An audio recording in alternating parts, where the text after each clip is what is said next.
तो hello students, I hope you all are doing good. आज हम पढ़ेंगे क्लास 9th की ज्योग्राफी का चैप्टर 1।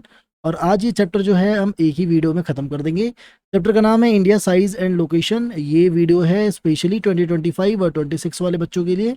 मेरा नाम है विनीत। चलिए वीडियो को स्टार्ट करते हैं।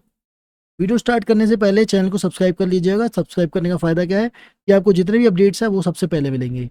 इस क्लास के जितने भी नोट्स होंगे, जितने भी पीडीएफ होंगे, उसको हम टेलीग्राम पे अपलोड कर देंगे। टेलीग्राम का लिंक आपको डिस्क्रिप्शन में मिल जाएगा। साथ ही साथ हम व्हाट्सअप चैनल पे भी ज्वाइन कर सकते हैं। व्हाट्सअप चैनल पे ज्वाइन करने का क्या फ़ायदा है, जितने भी हम क्विजेज होते हैं वो हम वही कंडक्ट कराते हैं।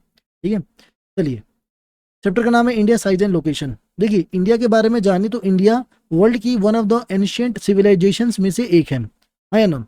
इंडिया के अंदर बहुत सारा इकोनॉमिक प्रोग्रेस हुआ है फॉर द लास्ट 5 डिकेड्स। ठीक है, during the last 5 decades India के अंदर बहुत ज़्यादा इकोनॉमिक प्रोग्रेस हुआ है with respect of agriculture, industry, technology, और पूरा इकोनॉमिक डेवलपमेंट हुआ है इंडिया का ओवरऑल। ठीक है, ये लास्ट 5 डिकेड्स यानी 50 साल में इंडिया जो है उसके अंदर एग्रीकल्चर, इंडस्ट्री, टेक्नोलॉजी, उसके अंदर बहुत ज़्यादा ही बदलाव आया है। साथ ही साथ इंडिया जो है वर्ल्ड हिस्ट्री में भी एक अच्छा मतलब रुतबा है इसका, वर्ल्ड हिस्ट्री में भी इंडिया का, है ना। चलिए इंडिया के साइज के बारे में, सॉरी, इंडिया के लोकेशन के बारे में पढ़ते हैं। इंडिया के लोकेशन के बारे में पढ़ने से पहले आपको मैं ये जो है डायग्राम दिखाना चाहूँगा। ये जो पिक्चर है इसको दिखा के कुछ चीज़ समझाना चाहूँगा। देखो, आपको इस वर्ल्ड मैप के अंदर बहुत सारा लाइन दिख रहा होगा, कुछ लेटी हुई है, कुछ खड़ी है। तो ये जो लेटी हुई लाइंस है, ये जो लेटी हुई लाइंस है, इसको हम बोलते हैं लैटिट्यूड्स। लैटिट्यूड्स, या फिर हम बोलते हैं parallel of latitudes. Parallel of latitudes. इसी के अंदर आपको बहुत सारी खड़ी खड़ी लाइन दिखाई दे रही होंगी। देखो, ये जैसे जैसे ये सारी लाइन जो दिख रही है आपको खड़ी खड़ी, एक मिनट, ये जो आपको खड़ी खड़ी लाइन दिख रही है, ये सब बोलते हैं हमारे क्या, लॉन्जिट्यूड्स, क्योंकि ये लंबी है। ठीक है, आपको इन्हीं लेटी हुई लाइंस के अंदर, एक मिनट थोड़ा इरेज कर लेता हूँ हमारे कन्वीनियंस के लिए। देखो, ये जो लेटी हुई लाइन है, dot dot dot dot dot में डॉट डॉट डॉट करके एक लेटी हुई लाइन है, दिखी होगी, वो है एक इक्वेटर। वो क्या है, एक इक्वेटर है ना। अब इक्वेटर एक ऐसी इमेजिनरी लाइन है। पहली बात, ये जितनी भी लाइंस है वो सब इमेजिनरी है। धरती पर ऐसा कोई एक लाइन बना हुआ नहीं है, ये सारी इमेजिनरी लाइन है। ठीक है, तो एक ऐसा इमेजिनरी लाइन जो जिसको हम इक्वेटर कहते हैं, और ये इक्वेटर जो है अर्थ को 2 पार्ट्स में डिवाइड कर देता है, नॉर्दर्न पार्ट और सदर्न पार्ट। ठीक है, अगर हम इसको चाकू से इसको अगर हम काटेंगे तो ये नॉर्थ और साउथ में डिवाइड कर देगा पूरे अर्थ को। ठीक है, ये है हमारा। एक और लंबा लंबा भी दिख रहा होगा, एक लॉन्जिट्यूड्स में भी आपको एक डॉट डॉट डॉट दिख रहा होगा, इसको हम बोलते हैं प्राइम मेरिडियन। क्या बोलते हैं, प्राइम मेरिडियन। प्राइम मेरिडियन कहाँ से होकर जाता है, तो प्राइम मेरिडियन ग्रीनविच से होकर जाता है, जो कि लंदन में है ना। देखिए, अब ये जो प्राइम मेरिडियन है वो भी सेम इक्वेटर की तरह काम करता है। ये भी अर्थ को 2 पार्ट में डिवाइड करता है। वो कौन कौन सा पार्ट है, एक है वेस्ट और एक है ईस्ट। ठीक है, चलिए इसको इरेज करके आगे चलते हैं। आगे जहाँ हम पढ़ रहे थे उसी को पढ़ते हैं। ठीक है, नहीं तो यहाँ पर आएंगे तो ये भी गड़बड़ी हो जाएगा। India is vast country lying entirely in the northern hemisphere. Northern hemisphere में कैसे, देखिए, तो ये इक्वेटर है। इक्वेटर के ऊपर जितनी कंट्रीज होती हैं वो नॉर्दर्न हेमिस्फीयर में लाई करती है, और इक्वेटर के नीचे इतनी कंट्रीज होती है वो सदर्न हेमिस्फीयर में लाई करती है। तो इक्वेटर के ऊपर देखिए, तो ऊपर एशिया के अंदर यहाँ पर हमारा इंडिया दिखाई दे रहा है, और ये हमारा इक्वेटर है, और इक्वेटर से ये ऊपर है, इसीलिए किसमें है, नॉर्थ डायरेक्शन में। ठीक है, नॉर्थ पार्ट में, और ये नॉर्दर्न हेमिस्फीयर में आ जाता है ऐसे इंडिया। ठीक है, इंडिया की जरा एक्सटेंट की बात करते हैं। इंडिया की लैटिट्यूडनल और लॉन्जिट्यूडनल एक्सटेंट की बात करते हैं। तो ये सबको पता है, जो लेटी हुई लाइन है वो लॉटिट्यूड्स है, सॉरी लैटिट्यूड्स है, और ये जो लंबी लंबी लाइन्स है ये हमारी क्या है, लॉन्जिट्यूड्स है। ठीक है, अगर इंडिया की लैटिट्यूड और लॉन्जिट्यूडनल और लैटिट्यूडनल एक्सटेंट को देखें, तो इंडिया का जो लॉन्गिट्यूडनल एक्सटेंट है वो है 8 डिग्री 4 मिनट से लेके 37 डिग्री 6 मिनट नॉर्थ। ठीक है, नॉर्थ क्योंकि नॉर्दर्न हेमिस्फीयर में है। और जो लैटिट्यूडनल एक्सटेंट है वो है 68 डिग्री से लेकर, सॉरी, ये जो 8 डिग्री 4 मिनट से लेकर 37 डिग्री 6 मिनट मैंने बताया, ये हमारा लैटिट्यूडनल एक्सटेंट है। ठीक है, ये याद रखना। और ये जो 68 डिग्री 7 मिनट से लेकर 97 डिग्री 25 है, ये हमारा लॉन्जिट्यूडनल एक्सटेंट है, ठीक है, लॉन्जिट्यूडनल एक्सटेंट है ना। चलिए, तो लैटिट्यूडनल एक्सटेंट क्या है इंडिया का, 8 डिग्री 4 मिनट नॉर्थ से लेके 37 डिग्री 6 मिनट नॉर्थ, और longitudinal extent 68 degree 7 minute east से लेके 97 डिग्री 25 मिनट ईस्ट, ठीक है। देखो, बहुत सारे लैटिट्यूड्स के अंदर ही एक लैटिट्यूड है, इसका नाम है ट्रॉपिक ऑफ कैंसर। वो ट्रॉपिक ऑफ कैंसर इंडिया को दो पार्ट्स में डिवाइड करता है। और वो ट्रॉपिक ऑफ कैंसर जो है वो, उसका जो लैटिट्यूडनल वैल्यू है वो है 23 डिग्री 30 मिनट नॉर्थ, ठीक है, क्योंकि ये भी नॉर्थ हेमिस्फीयर के अंदर है। ये इंडिया को 2 इक्वल पार्ट्स में डिवाइड करता है, ठीक है। ये ट्रॉपिक ऑफ कैंसर, इसके बारे में एक बात बताता हूँ, ये हमारे इंडिया के 8 स्टेट से होकर गुजरता है, ठीक है, 8 स्टेट से होकर गुजरता है, ठीक है। इंडिया के पास ग्रुप ऑफ आइलैंड्स भी है जिनको अंडमान निकोबार आइलैंड और लक्षद्वीप कहा जाता है, ठीक है। अंडमान और निकोबार आइलैंड और लक्षद्वीप। अंडमान और निकोबार आइलैंड ये हमारा बे ऑफ बंगाल में मिलता है। बे ऑफ बंगाल कहाँ है, चलिए दिखा देता हूँ।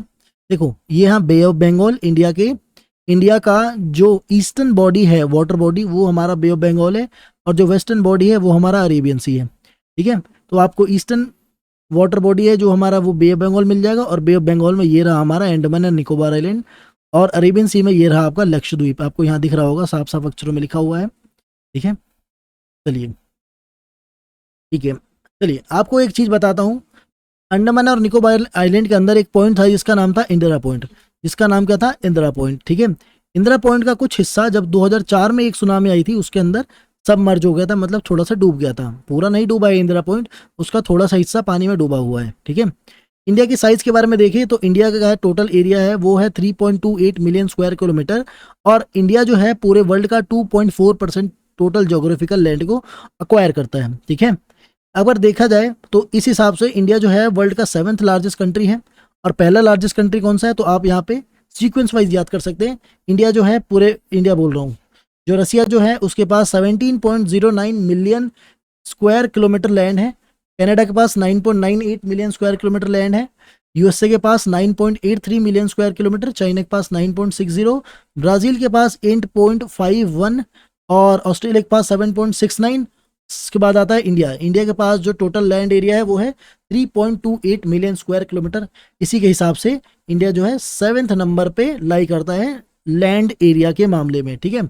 मतलब कोई भी देश कितना बड़ा है, उसके अंदर जो इंडिया है वो 7वें नंबर पर आता है। सबसे नंबर 1 पर आता है रसिया, ठीक है। रसिया जो है 17.09 मिलियन स्क्वायर किलोमीटर का टोटल एरिया है। चलिए,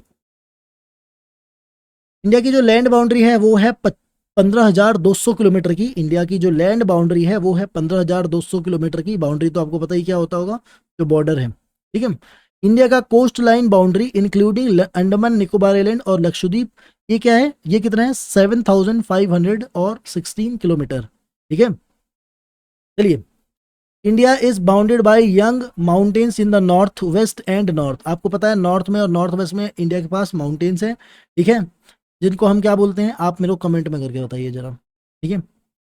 अगर आप 22 डिग्री लैटिट्यूड से नीचे की तरफ आओगे तो आपको क्या मिलेगा, मतलब इंडियन ओशन की तरफ आओगे तो आपको देखने को मिलेगा कि ये जो, एक मिनट फिर से मैं आपको पिक्चर से दिखाता हूँ, पिक्चर से दिखाने की कोशिश, ठीक है। ये देखो, ये 20 है, इसके ऊपर आएगा 22, और यहाँ से जब नीचे आओगे तो आपको क्या दिखाई देगा कि ये जो एरिया ऑफ लैंड है, ये जो लैंड है वो पतला होते जा रहा है, और पतला होने के बाद ये दो वाटर बॉडीज अरेबियन सी और बे ऑफ बंगाल का निर्माण करता है, और इसी को हम क्या बोलते हैं, पेनिनसुला।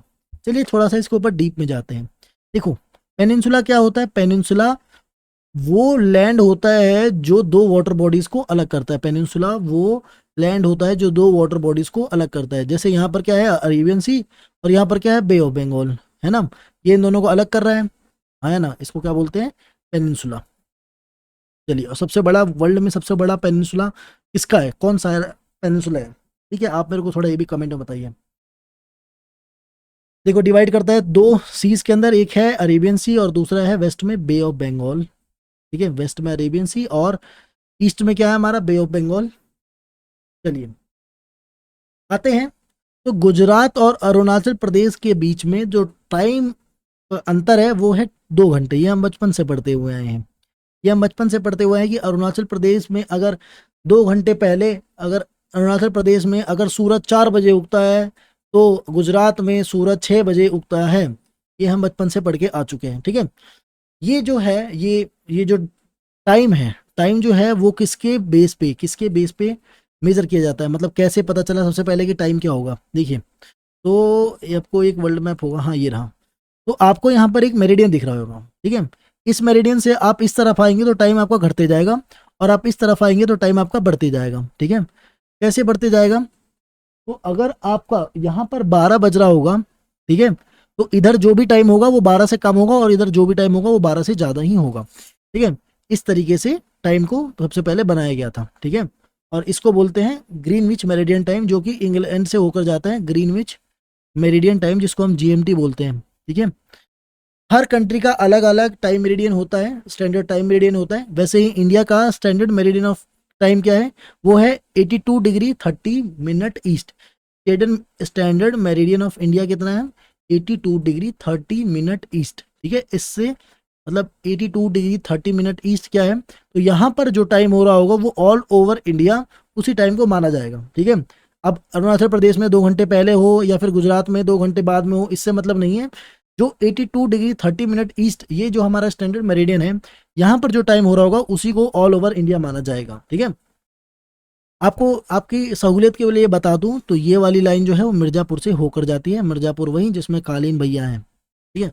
अब इंडिया और वर्ल्ड को देख लेते हैं, इंडिया और वर्ल्ड का कैसा क्या रिलेशन है। देखिए, इंडियन जो लैंड मास है ये एक सेंट्रल लोकेशन है ईस्ट और वेस्ट एशिया के लिए, ठीक है।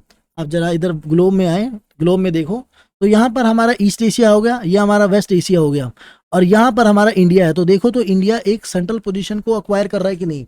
ये इंडिया जो है हमारा एशिया के अंदर वो सेंट्रल सेंट्रल पोजीशन को, मतलब सेंट्रल पोजीशन के ऊपर है कि नहीं इंडिया, आप ये बताओ। इस जरा मैप को देख के थोड़ा इसको साफ कर देता हूँ आपके लिए, ठीक है। ये हमारा ईस्ट एशिया है, ये हमारा वेस्ट एशिया है, ठीक है।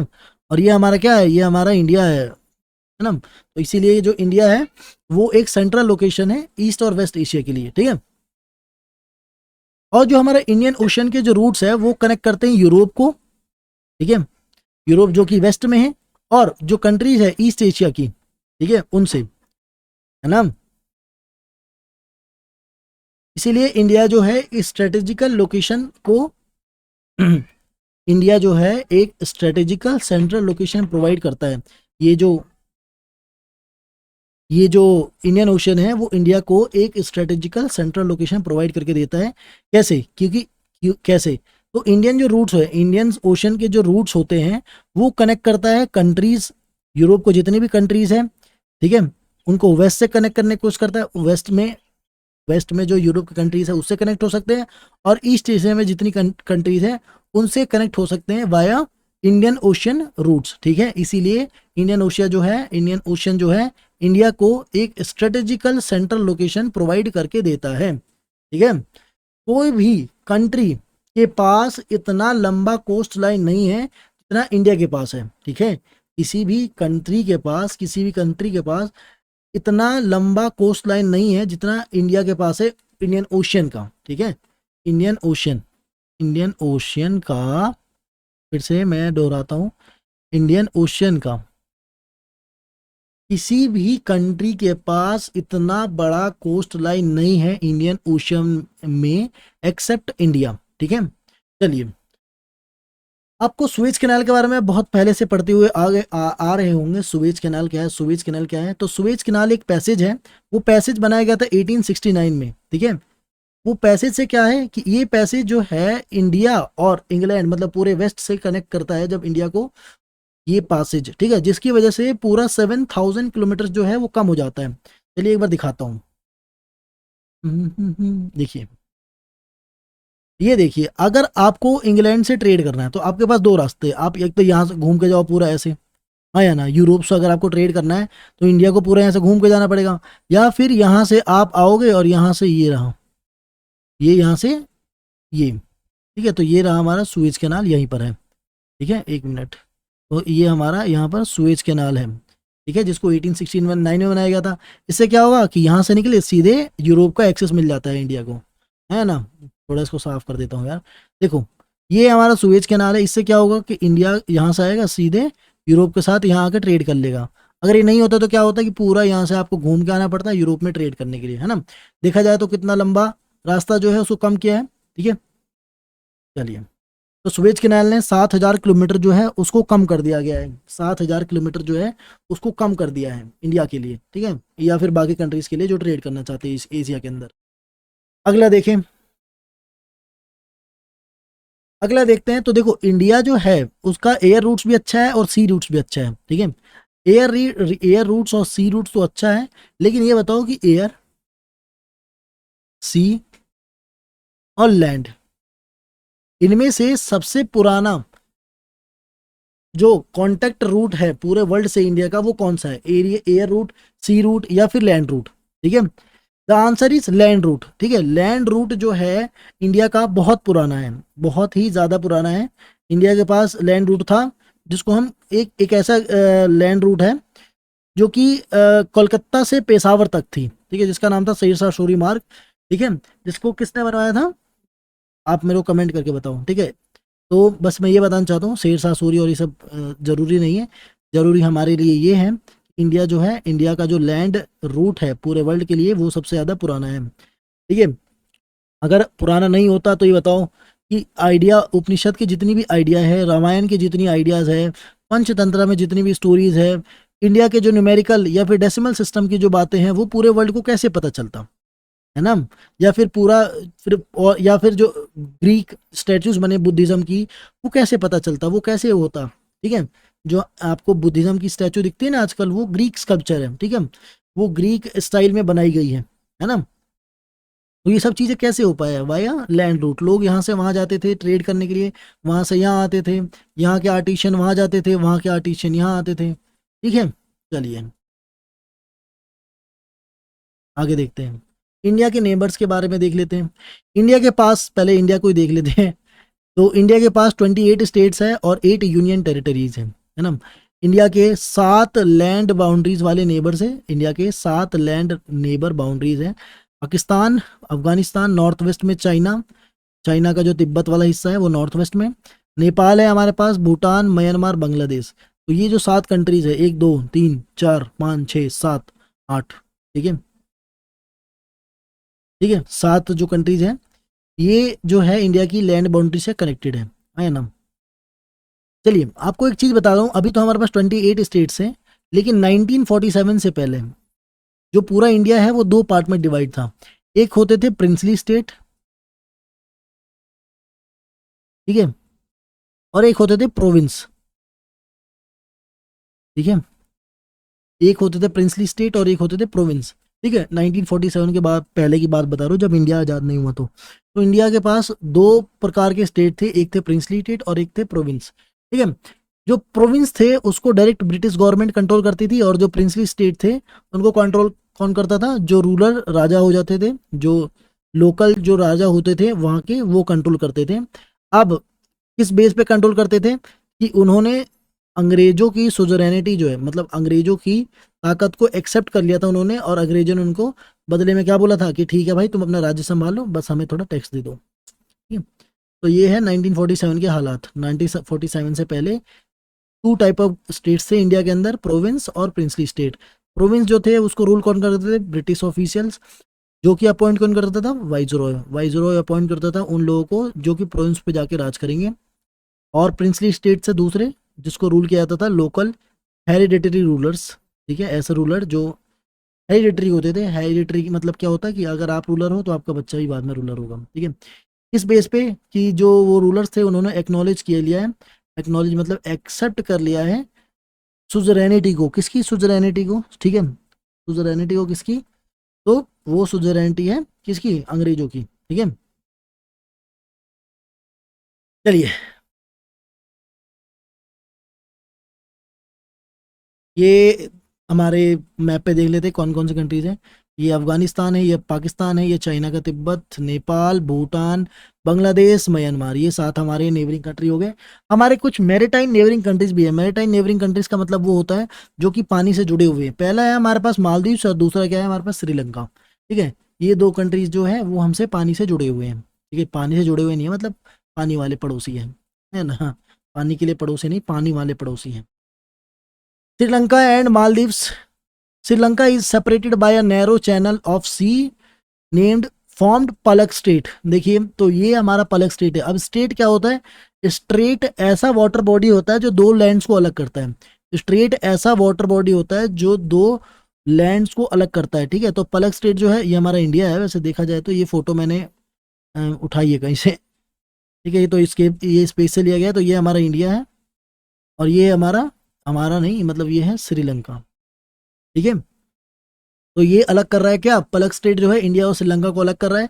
इसी के अगर ये तो हमारा पलक स्टेट हो गया, इधर आओगे तो आपको गल्फ ऑफ मन्नार मिलेगा। देखिए आपको दिखेगा ही कि narrow channel of sea found by Palk strait and the gulf of Mannar. ठीक है, चलिए मालदीव्स एक आइलैंड कंट्री है जो कि साउथ में है, आपको यहाँ देखने को मिल जाएगा।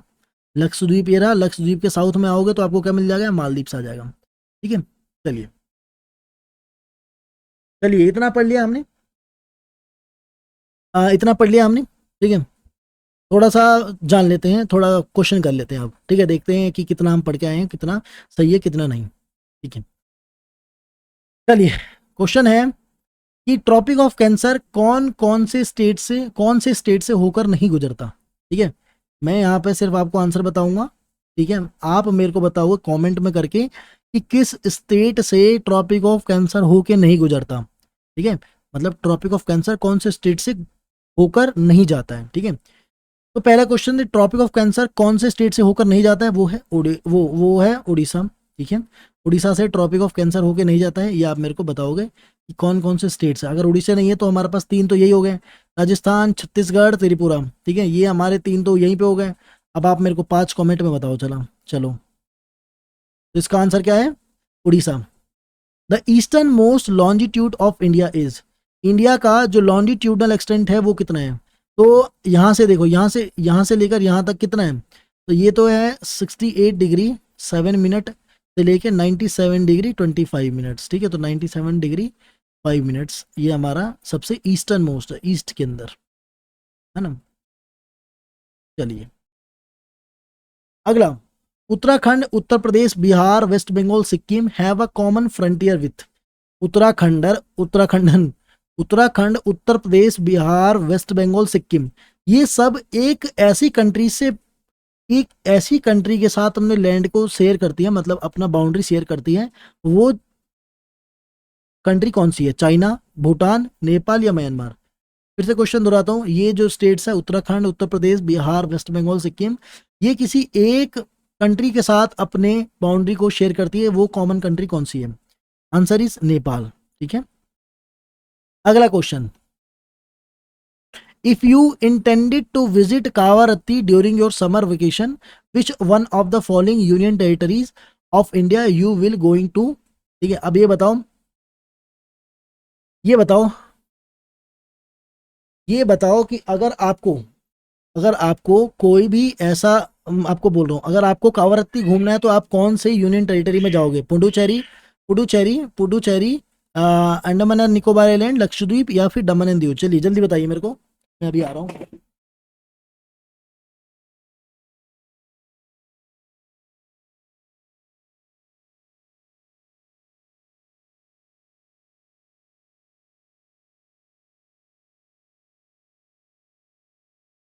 हाँ, तो बताइए किस किस यूनियन टेरिटरी में आप जाओगे अगर आपको कावारत्ती को एक्सप्लोर करना है तो? ठीक है, ऑप्शन है Puducherry, Andaman Nicobar island, Lakshadweep, Daman and Diu.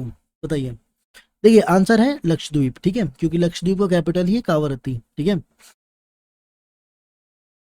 अगला क्वेश्चन, कि my friend हेल्स from a country which does not share a land boundary with India. मेरा एक दोस्त है जो कि एक ऐसी कंट्री में रहता है, ठीक है, जो कि इंडिया के साथ अपनी लैंड बाउंड्री को शेयर नहीं करता है। बताओ वो कंट्री कौन सी है? तो भूटान तो शेयर करती है, बांग्लादेश शेयर करता है, नेपाल शेयर करता है, बच गया कौन? ताजिकिस्तान, तजिकिस्तान जो है हमारे साथ कोई भी लैंड बाउंड्री शेयर नहीं करता है, ठीक है। चलिए यहाँ पर हमारा वीडियो खत्म हो गया है। अगर आप यहाँ तक देख रहे हैं तो चैनल को सब्सक्राइब कर दीजिएगा, ठीक है। और हाँ, टेलीग्राम को ज्वाइन कर लीजिएगा। टेलीग्राम को ज्वाइन करने का फायदा क्या है कि ये जो भी हमने पढ़ा है उसको मैं सीधा भी टेलीग्राम पे अपलोड कर दूंगा, उसको आप जाके वहां से कलेक्ट कर लीजिएगा, ठीक है। चलिए सही बच्चों को फिर जय हिंद।